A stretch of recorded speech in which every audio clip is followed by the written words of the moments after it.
Hi అండి, నా పేరు మోహన. మీలో ఎవరికైనా జ్యోతిష్యం నేర్చుకోవాలి అనుకుంటే మటుకు, ఇంట్రెస్ట్ ఉంటే మటుకు ఎవరైనా ఎలాంటి ఏజ్ వాళ్ళైనా సరే, మగవాళ్ళైనా ఆడవాళ్ళైనా సరే నేర్చుకోవచ్చండి.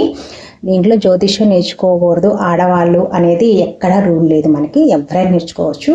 అథెంటిక్ ఆస్ట్రాలజీ దగ్గరే ఎందుకు నేర్చుకోవాలి, అబ్రాహం సార్ దగ్గర అని కూడా నేను చెప్తాను.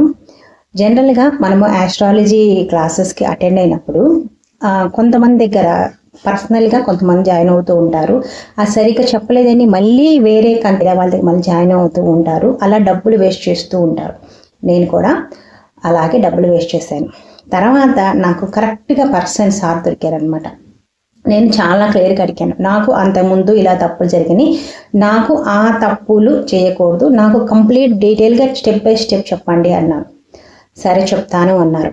చాలామంది జన్మకుండలి వేయటము సరిగ్గా రాదనమాట. జన్మకుండలి కోసం ఎలా వేయాలని కోసం నేను పర్టికులర్గా వెళ్ళాను. చాలా క్లియర్గా స్టెప్ బై స్టెప్, అసలు రాని వాళ్ళకు కూడా అసలు రాశి అంటే ఏమిటి, ఆయనకి అధిపతి ఎవరు, ఎందుకు ఇది ఇక్కడ ఉంది, ఎందుకు ఇది ఇక్కడ లేదు, చాలా క్లియర్గా చెప్తారు. అలాగే మన వివాహ పొంతను ఎలా చూడాలి, అన్ని డీటెయిల్గా A to Z అనమాట. ఎవ్వరు కూడా 21 రోజుల్లో ఏంటి చెప్తారంటూ డౌట్ వస్తుంది. యాక్చువల్గా మాకు 21 రోజు చెప్పలేదండి, మాకు 2 months పైన చెప్పారనమాట. ఎందుకంటే అది లైవ్ క్లాసెస్ ఉంటాయి. మన ఒక్కళ్ళైనా క్లాస్ అటెండ్ కాకపోతే ఆ రోజు క్లాస్ తీసుకోం, రికార్డ్ క్లాసెస్ ఉంటాం. అందుకని కంపల్సరీగా మనం లైవ్లోనే అటెండ్ అవుతాము. దాంతో గురు క్లాస్కి అటెండ్ అయ్యారనుకోండి, దాంట్లో ఒక్క మనిషికైనా సరే క్లాస్ అర్థం కాకపోతే కంపల్సరీగా ఆ క్లాసు మళ్ళీ చెప్తారు. అది అతనికి అర్థమయ్యేలా చెప్పిన తర్వాతే మళ్ళీ నెక్స్ట్ క్లాస్కి వెళ్తారనమాట. అందుకని చాలా డీటెయిల్గా ఉంది.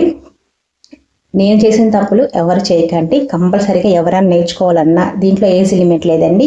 ఎలాంటైనా వాళ్ళు ఎవరైనా నేర్చుకోవచ్చు అనమాట. నేను ప్రిఫర్ చేస్తాను. తర్వాత క్లాసెస్ అయిపోయిన తర్వాత కూడా మరి ఒక వాట్సాప్లో క్రియేట్ చేస్తారు. ఎనీ డౌట్ అయినా సరే మనం అక్కడ పోస్ట్ చేస్తే ఇమీడియట్గా మనకి రెస్పాండ్ అయితే వస్తుంది. కొన్ని గ్రూప్స్ నేను చూస్తాను రెస్పాండ్ ఇవ్వరు. మనకి క్లాసెస్ అయిపోయిన తర్వాత మనకు వచ్చే చాలా డౌట్స్ వస్తాయి, వందల డౌట్స్ వస్తాయి జాతకం చూస్తున్నప్పుడు. దానన్నిటికీ కూడా మనకి అడుగుతుంటే చెప్పరన్నమాట కొంతమంది. అలా కాదు, ఇక్కడ కంప్లీట్గా డీటెయిల్ చెప్తారు, చాలా డీటెయిల్ చెప్తారు.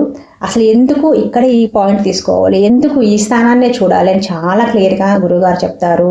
నా వాట్సాప్లో ఉన్న అందరూ కూడా రిప్లై ఇస్తూ ఉంటారు అనమాట.